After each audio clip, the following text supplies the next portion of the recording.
Вие сте со К3, а во 20 часот проследете го последното издание на Дневникот. Ова се настаните на денот. Преку проект финансиран од Европската Унија ќе се обучуваат млади лица за дефицитарни занимања. Близу 25.000 слободни места на 5 државни универзитети. Вонредна состојба во американскиот град Фергусон. Македонија подобра од Израел по втор пат, го совлада со резултат 69:64.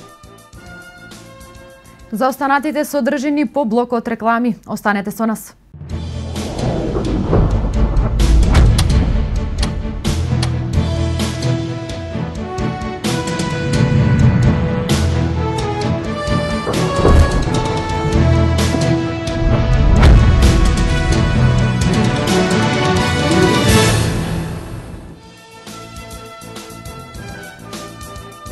Добро вечер, го следите последното издание на Дневникот за денес. 13 млади на возраст од 18 до 29 години преку проект финансиран од Европската Унија ќе бидат вклучени во 5-месечна обука за дефицитарни занимања во североисточниот регион. Младите ќе примаат по 5500 денари месечно, а работодавецот вклучен во проектот има обврска да ги задржи на работа и во наредните 6 месеци. Проектот се спроведува во Скопје, Куманово, Битола и Тетово. Фризери, чевлари, монтери, заварувачи, гипсери, фасадери и реставратори се дефицитарните занимања кои се бараат на пазарот на трудот во североисточниот регион. За таа цел 13 на млади невработени лица преку твининг проектот за стекнување на знаење и вештини што го спроведуваат Центарот за вработување Куманово и невладината организација Дром со подршка на Европската Унија ќе се обучуваат за овие струки кај работодавачи во регионот кои ќе добијат еднократна помош од 5500 денари, а ќе имаат и обврска истите лица да ги задржат на работа и во наредните 6 месеци. Значи обуката трае 5 месеци, се извинувам, со уште 6 месеци обврска работодавачот да ги задржи дома. Работодавачите ќе бидат наградени со 5500 денари, а учесниците во обуката ќе имаат надомест за превоз и хранарина, исто така во вредност од 5500 денари. За прв пат работиме во партнерство со Агенција за вработување и ова е пилот мерка од проектот. И мислам дека ќе даде добра перспектива во иднина да се работи заеднички со агенцијата, каде што ако покаже ефекти се надевам дека оваа пилот мерка ќе се прошири во државата и во другите општини. И покажуваат резултати и ефекти дека може да соработуваат и Агенција за вработување и невладините организации. При изборот на кандидатите кои ќе посетуваат обука, водена е сметка да бидат запазени критериумите, како што се да не се постари од 29 години, да имаат завршено средно образование, да се пријавени како невработени во евиденцијата на агенцијата, а во предност се децата без родители како и лицата со посебни потреби. Значи, би сакала да истакнам дека твининг проектот, овој твининг проект се спроведува во Република Македонија од минатата година. Она што е важно да се истакне во рамки на проектот е вклучувањето на социјалните партнери при донесувањето на одлуки со цел за намалување на невработеноста. Значи, постојат неколку целни активности во рамки на твининг проектот, не само спроведување на обуките, туку активно вклучување на сите социјални партнери. И навистина ми причинуваше задоволство да ја увидам активната соработка и вклученост на сите социјални партнери на состанокот. Истиот проект покрај во Куманово се реализира и во Скопје, Битола и Тетово, и доколку истиот заживее и даде резултати, ќе се спроведува секоја година. Додека учениците уживаат во летниот распуст и безгрижните денови, одговорните во кумановските училишта ги прават последните подготовки во пресрет на училишната година, која тргнува на 1 септември. Благодарение на средства добиени од УСАИД и општината преку проектот за интеретничка интеграција во образованието, дел од кумановските основци кои што настава посетуваат во училиштата Браќа Миладиновци и Крстен Мисирков, објект Соколана, конечно ќе можат да се пофалат со достоинствени услови за реализирање на образовниот процес.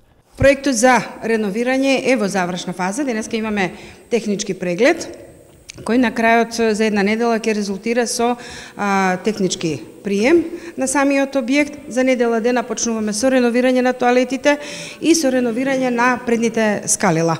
Предните скалила се обврска на самото училиште да ги реновира, тоалетите ги реновира локалната самоуправа, а столаријата е во домен на самиот проект со УСАИД.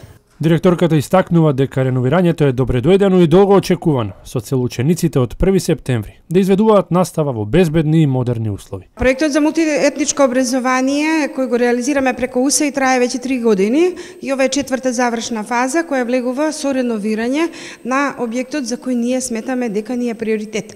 Приоритет ни беше овој објект од проста причина затоа што 65 години е нереновиран, стои така како што е, со скапани прозорци, скапана столарија, тоалетите катастрофа и немаше никакви услови за изведување на настава на учениците. А сепак има овде некаде околу 500 ученика заедно со Крстем и Сирков кои посетуваат настава во овој објект. Сите ние се надеваме дека на 1 септември ќе ги дочекаме нашите и првачиња и сите останати ученици во реновиран објект кој искрено речено во кој ќе може да се изведува настава за разлика од онаа што беше порано, каде што прозорците не се отвораа, беа заковани од проста причина што можеа да паднат.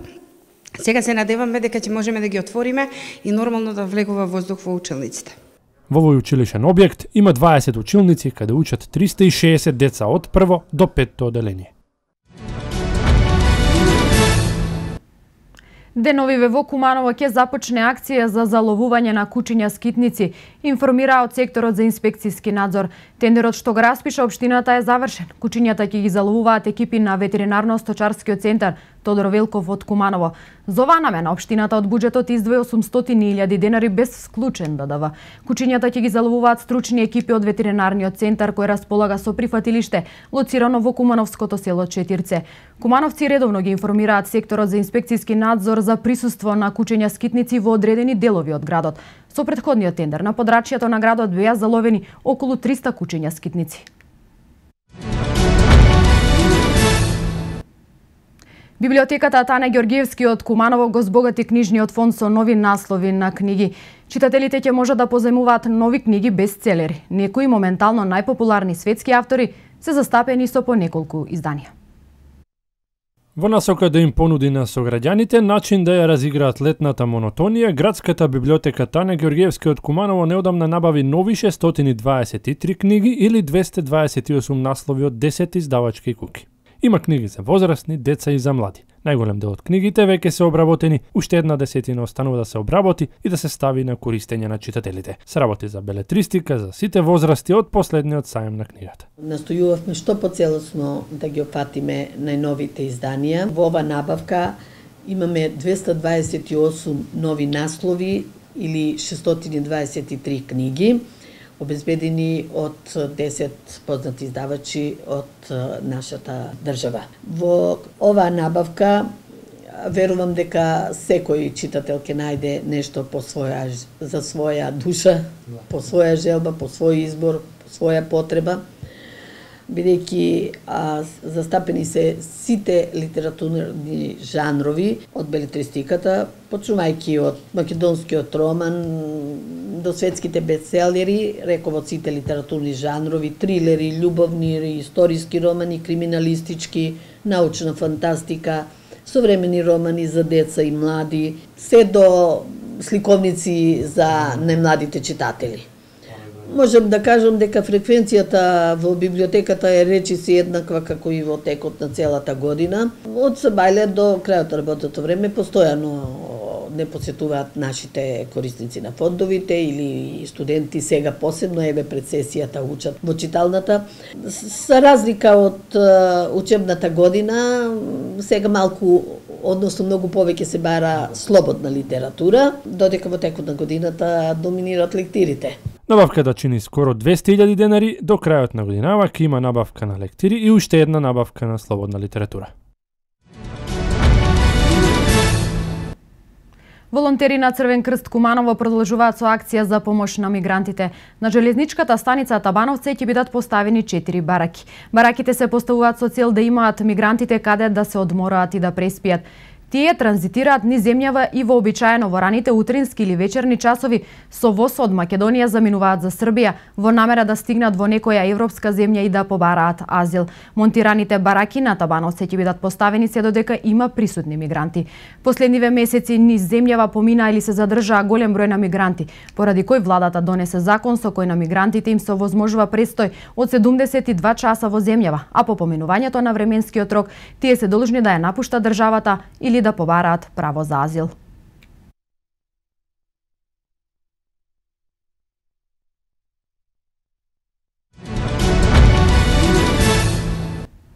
Близу 25.000 места се слободни на 5 државни универзитети во Македонија за упис во прва година во академската 2015-2016 година.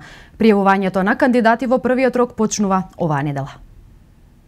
На Универзитетот Свети Кирил и Методи Скопје се слободни 10.669 места, од кои 6.330 за редовни студенти во државна квота и 3.164 за редовни со конфинансирање на студиите и 1.175 за вонредни студенти. Цената на студиите во државната квота е 200 евра, а со конфинансирање за вонредни студенти 400 евра. Првиот рок за запишување на УКИМ е 13 и 14 август.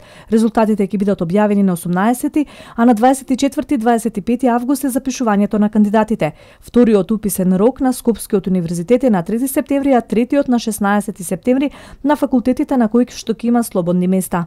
На Универзитетот Свети Климент Охридски Битола слободни се 3.803 слободни места, од кои 2.090 за редовни студенти во државна квота, 965 за редовни со кофинансирање и 748 за вонредни студенти. Првиот рок за упис на Битолскиот универзитет почнува утре и ќе трае на 13 и 14 август. Вториот е на 2 и 3 септември, а третиот на 14 септември. На Државниот универзитет Тетово за 2015-2016 слободни се 4650 места, од нив 2245 за редовни студенти во државна квота, 2045 за редовни со кофинансирање и 360 за вонредни студенти.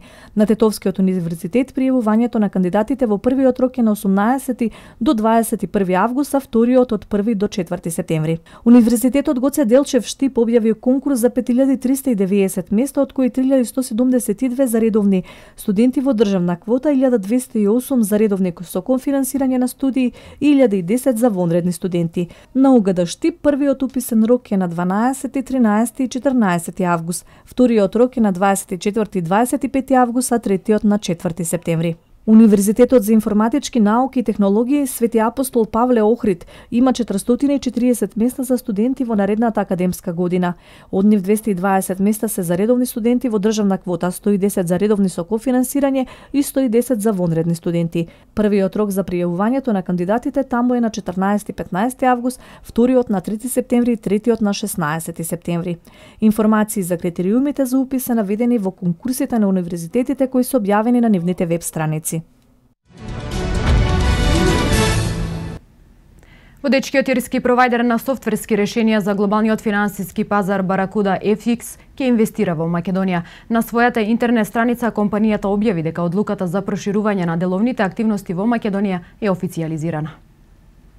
Како што соопшти Агенцијата за странски инвестиции и промоција на извозот, Баракуда FX е лоцирана во Даблин, соработува и испорачува софтверски услуги за најреномирани светски банки и финансиски институции, а е носител на престижни интернационални награди и признанија.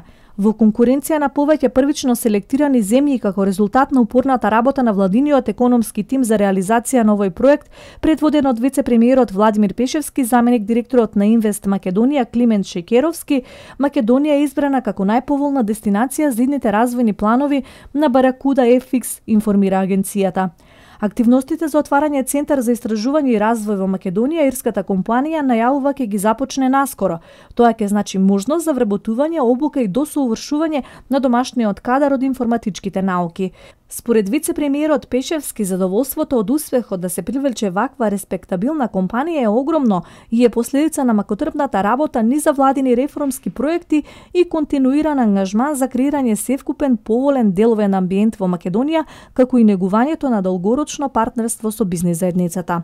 Шекеровски пак смета дека влезот на Баракуда FX ќе биде потик за други ирски компании да дојдат во Македонија. Остануваме посветени на креирање на нови можности и отварање на нови перспективи за македонските граѓани, додаде тој.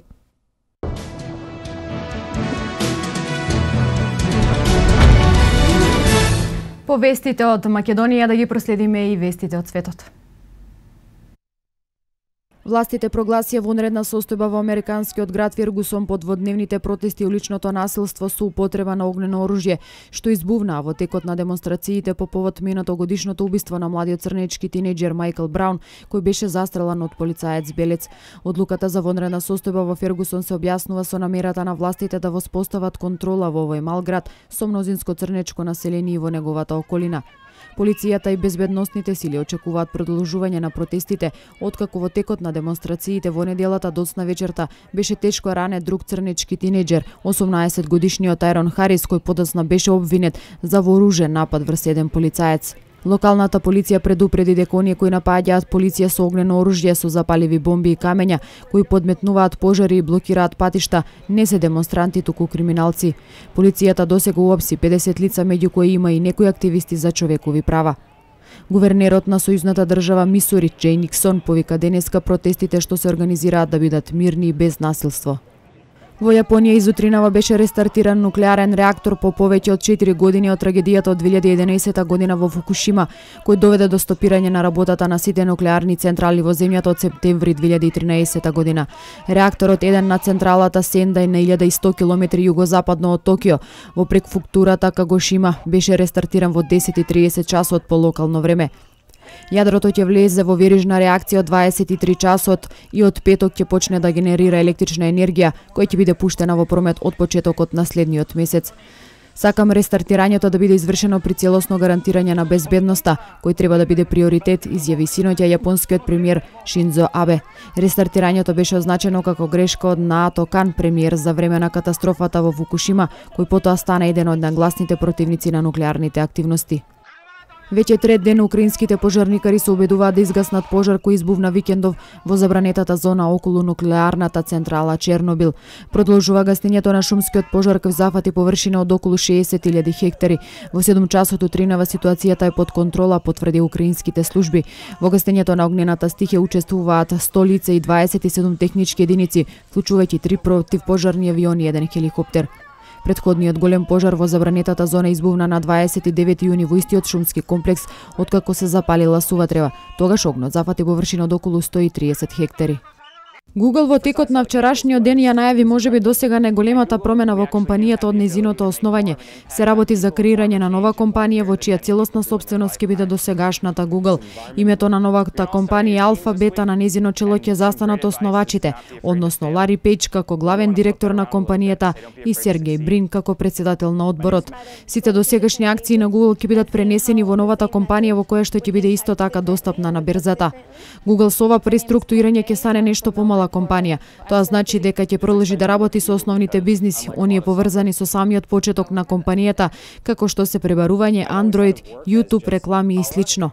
Останатите бизниси кои што беа започнати од Google ќе станат посебни компании, што може да се каже дека е доста логично. Па така Google X, бизнисите за развој на самоуправувачкиот автомобил, уреди за здравје и слично ќе бидат многу повеќе независни, сите како посебни компании со посебни директори и буџет. Долго време веруваме дека компаниите со текот на времето стануваат удобни во истата работа која што ја вршат, правејќи само делумни промени. Нашата компанија работи за добро, но мислиме дека можеме да ја направиме почиста и поодговорна. Затоа креираме нова компанија наречена Alphabet, дел од блогот на Лари Пејдж.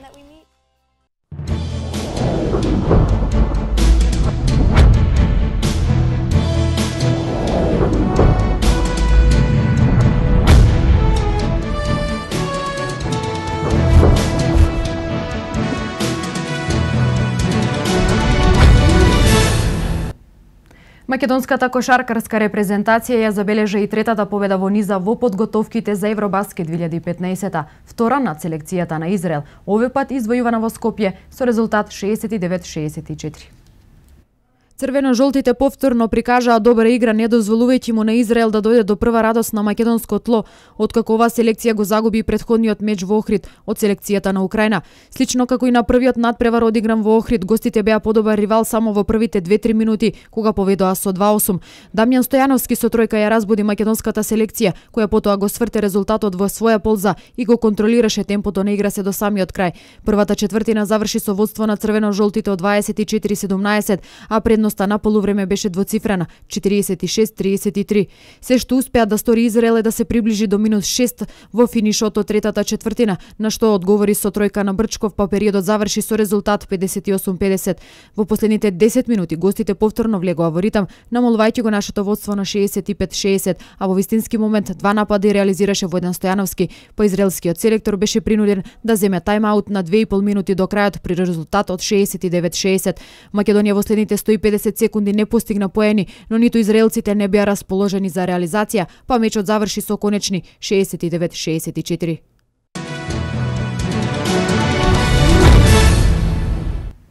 Македонската одбојкарска репрезентација в четврток ќе игра против Естонија во полуфиналето од Европската лига. Двојниот пораз од почетокот од групниот сегмент е дополнителен мотив за одбојкарите кои веруваат дека можат да се пласираат во финалето и покрај тоа што во Полска на завршниот турнир ќе патуваат со автобус. Пласманот на завршниот турнир е успех кој според мене е поголем од лани. Оваа година игравме во потешка група, одиме понатаму како една од трите селекции без домакин од Полска. Нашата форма оди во нагорна линија и очекувам да одиграме најдобро токму на овој Final Four турнир. Одиме на победа, за мене главна цел е финалето и пласманот во светската лига, изјави капитенот на македонската репрезентација Никола Ѓоргиев. Селекторот Жарко Ристоски потенцираше дека би било одлично да се направи чекор напред во однос на лани и да се пласираат во најинтересниот двобој. Естонија е фаворит за полуфиналето и е поквалитетна од нас, но на вакви надпревари нема фаворити. Презадоволен сум од резултатите од групниот сегмент, а во Полска одиме заслужено со желба за докажување, изјави Ристоски.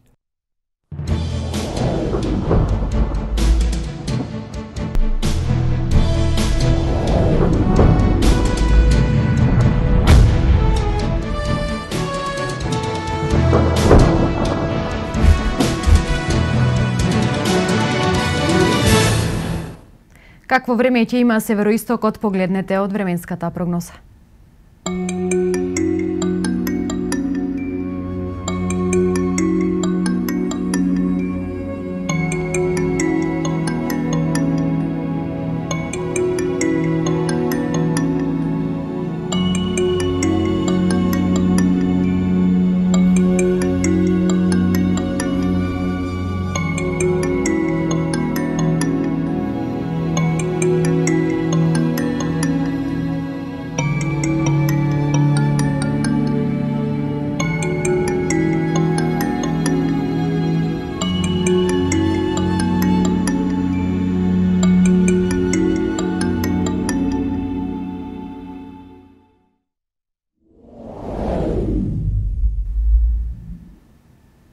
Информацијата за времето е последната во ова издание на Дневникот. Ви благодарам на вниманието, имајте пријатна вечер.